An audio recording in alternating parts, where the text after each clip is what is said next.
Hey everybody, it's Transition Tuesday. This is Joe. I'm Jane. It's a beautiful day in Sawtee, Georgia. And we are going to talk about Plan B. Plan B. A couple of weeks ago, we experimented with trying to put on a mask. It's hard for Joe. He has sensory issues around his things being on his face, touching his face, like a lot of people do.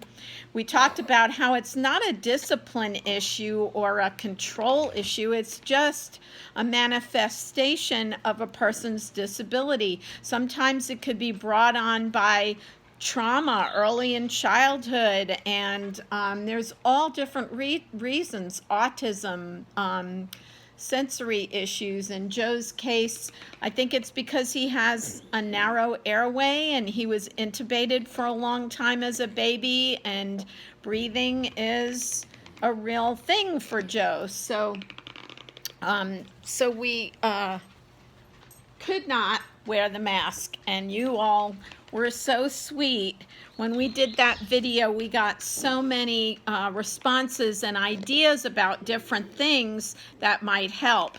Maybe not a mask that touches his face, but maybe a covering. And I looked up on the CDC website under COVID-19, and there's information about face coverings as well as face masks. So you can Google that and see if you can find it. But for our Plan B, people were sending me things on Facebook. This is not a very good picture, but you can see somebody used noise-canceling headphones that their child was already accustomed to, and sewed buttons on, or glued buttons onto the earphones, and then stretched the mask across the buttons so it didn't actually touch the child's face, but it did cover.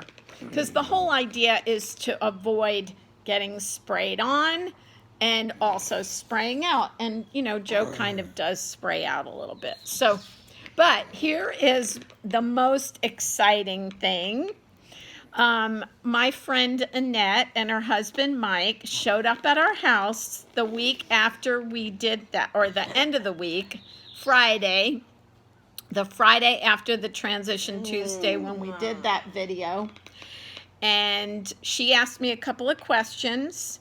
Annette went to the Dollar Tree and found a face covering apparatus. Well, she got the things at Dollar Tree and then made it. She made it herself, and it works for Joe. So I'm going to share it with you.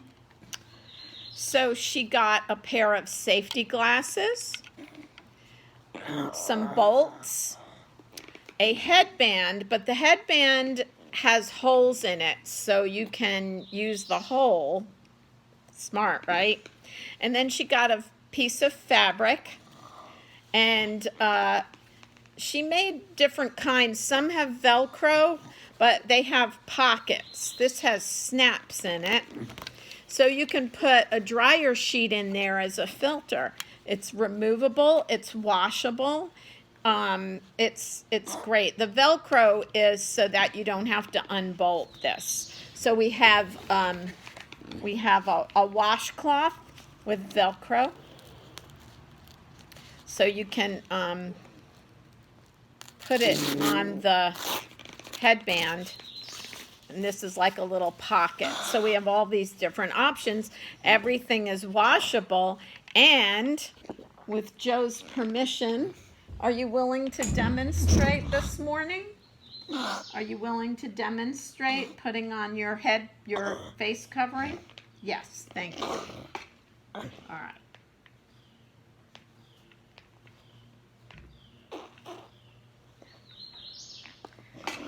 So that's a lot better than what we did the other day. So, you know, it covers his face, covers his eyes. Joe doesn't really touch people, so wearing gloves, thank you, Joe. Wearing gloves is not a big deal for him. because he doesn't really touch people. But this is a pretty good answer to the problem of how to go out with face covering. But we still have some work to do. As you can see, it's not the most comfortable thing for Joe to wear anything on his face, and he's tolerating the glasses. Do you like that better than the face mask, Joe? Do you like wearing those glasses better than putting a face mask on? Yes or no? You like it better?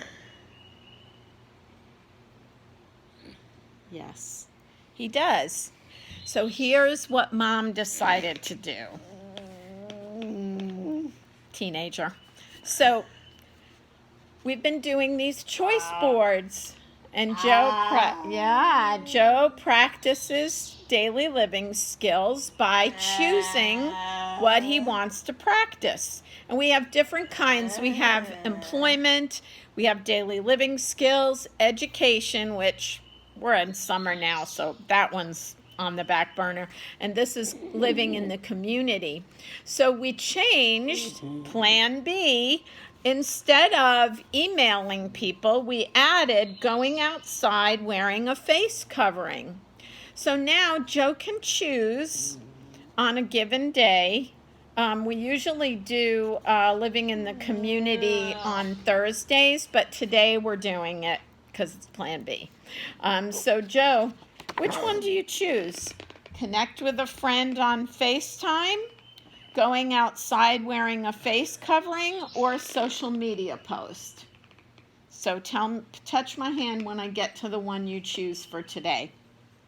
Connect with a friend via FaceTime, go outside wearing a face covering, or a social media post.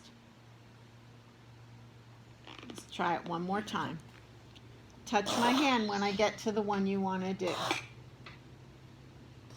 So sometimes Joe's spasticity interrupts his ability to communicate, and I think that's what's happening right now. Yeah, sometimes we have a tough day. Okay, you ready?